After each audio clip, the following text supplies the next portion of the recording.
लाल रंग जो खून का रंग होता है उसे कम्युनिज्म के सिंबल से जोड़ा गया। आपने कई जगह पे लोगों को लाल सलाम बोलते हुए सुना होगा। देखिए 18 से 19 सेंचुरी का जो टाइम था, इस टाइम पे इंग्लैंड और जर्मनी के अंदर इंडस्ट्रियल रिवॉल्यूशन हो रहा था। फैक्ट्रीज के जो ओनर्स थे, इन्होंने गरीब वर्किंग क्लास का खूब एक्सप्लॉयटेशन किया। कम पैसे में 14-14, 15-15 घंटे काम करवाए। सेम टाइम पे यानी कि ईयर 1848 में जर्मनी का एक फिलोसफर और इकोनॉमिस्ट था कार्ल मार्क्स। तो कार्ल मार्क्स ने जब सोसाइटी के अंदर ये डिफरेंस देखा तो उसने एक डॉक्यूमेंट लिखा जिसको उसने 21 फरवरी 1848 को ऑफिशियली पब्लिश किया।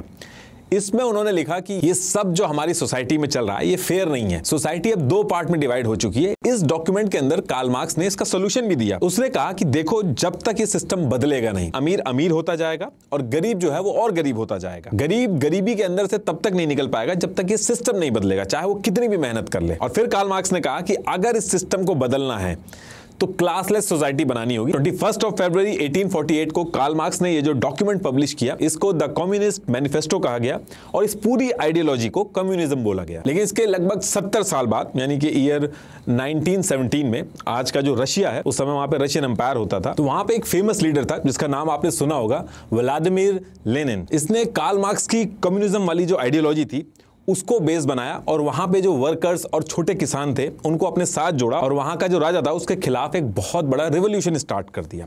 और ये रिवॉल्यूशन इतना बड़ा हो गया कि राजा को इनके आगे झुकना पड़ा और पहली बार दुनिया के अंदर कार्ल मार्क्स की थ्योरी को ग्राउंड पे इंप्लीमेंट करके व्लादिमीर लेनिन ने रशियन एम्पायर में एक कम्युनिस्ट गवर्नमेंट बना दी। इंडिया में बैठे जो ब्रिटिशर्स थे, इस पूरे ये जो कम्युनिज्म का कॉन्सेप्ट था इसको लेके कॉन्शियस हो गए। उनको लगने लगा जैसे यूएसएसआर में गरीब और किसानों ने इकट्ठा होकर राजा को पावर से हटा दिया, कहीं इंडिया में भी ये सारी चीजें ना शुरू हो जाएं। ब्रिटिशर्स काफी स्टेप लेते हैं इस चीज को लेकर, लेकिन उसके बाद भी अगले जो 2 साल थे उसमें कार्ल मार्क्स की ये जो कम्युनिस्ट आइडियोलॉजी थी उसके फॉलोअर्स इंडिया में धीरे धीरे करके बढ़ने लगे। और फिर इसके बाद डेट आती है 17 अक्टूबर 1920 और इस दिन क्या होता है कि इंडिया के अंदर एक थिंकर था एमएन रॉय। ये कार्ल मार्क्स की लिटरेचर वगैरह बहुत ज्यादा पढ़ता था। ये क्या करता है, अपने साथ कुछ लोगों को लेके इंडिया से सीक्रेटली यूएसएसआर चला जाता है और यूएसएसआर के ताशकंद के अंदर ही ये लोग मीटिंग वगैरह करते हैं और वहीं पे प्लान वगैरह बनाते हैं और वहीं से यानी कि यूएसएसआर में बैठे बैठे communist party of India CPI launch कर देते हैं। ईयर 1924 आते आते इन्होंने अपने साथ इंडिया के जो ट्रेड यूनियन थे, वर्कर्स, किसान, इन सबको जोड़ के बॉम्बे, कानपुर, बंगाल और मद्रास में कम्युनिज्म का एक ठीक ठाक बेस बना लिया। और फिर इसके जस्ट अगले साल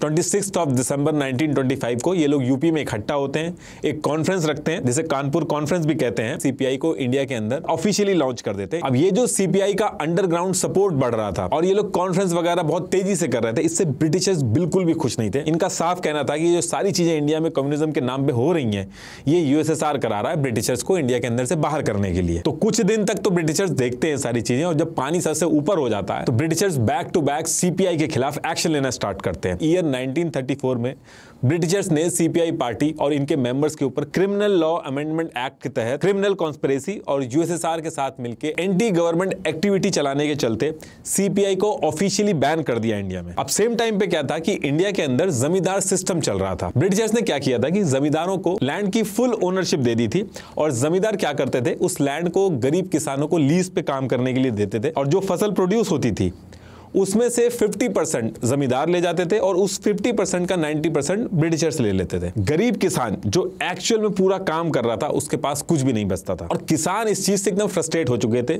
कि सारी की सारी मेहनत हम कर रहे हैं, लागत भी हमारी है, असली मुनाफा जो है वो जमींदारों और अंग्रेजों का हो रहा है। और ये जो जमींदारी सिस्टम वाली जो पूरी सिचुएशन थी इंडिया के अंदर जिसमें किसानों का एक्सप्लॉयटेशन हो रहा था, ये सिचुएशन कम्युनिस्ट आइडियोलॉजी यानी कि इंडिया के अंदर सीपीआई की जो लीडरशिप थी उनके लिए एक बड़ा रिवोल्ट करके कम्युनिज्म को इंडिया में लाने के लिए एकदम सूट कर रही थी। तो सीपीआई के लोग क्या करते हैं, किसानों के साथ मिलके इस जमींदारी सिस्टम के अगेंस्ट में आवाज उठाने लगते हैं। अब जब ये सारी चीजें चल रही थी तो इसी टाइम पे सीपीआई के अंदर 2 यंग मेंबर थे, चारू मजूमदार और कोंडापल्ली सीतारमैया। ये पहले स्टूडेंट थे, फिर इन्होंने कार्ल मार्क्स और लेनिन की कम्युनिस्ट आइडियोलॉजी से इंस्पायर होकर सीपीआई को ज्वाइन कर लिया था और बहुत ही कम टाइम में ये लोग फेमस हो रहे थे और सीपीआई को बहुत तेजी से आगे बढ़ा रहे थे। ये दोनों नाम आप याद रखिएगा, अभी आगे चल के यही दोनों इंडिया की हिस्ट्री की सबसे बड़ी इंटरनल सिक्योरिटी थ्रेट नक्सलवाद को एस्टैब्लिश करेंगे।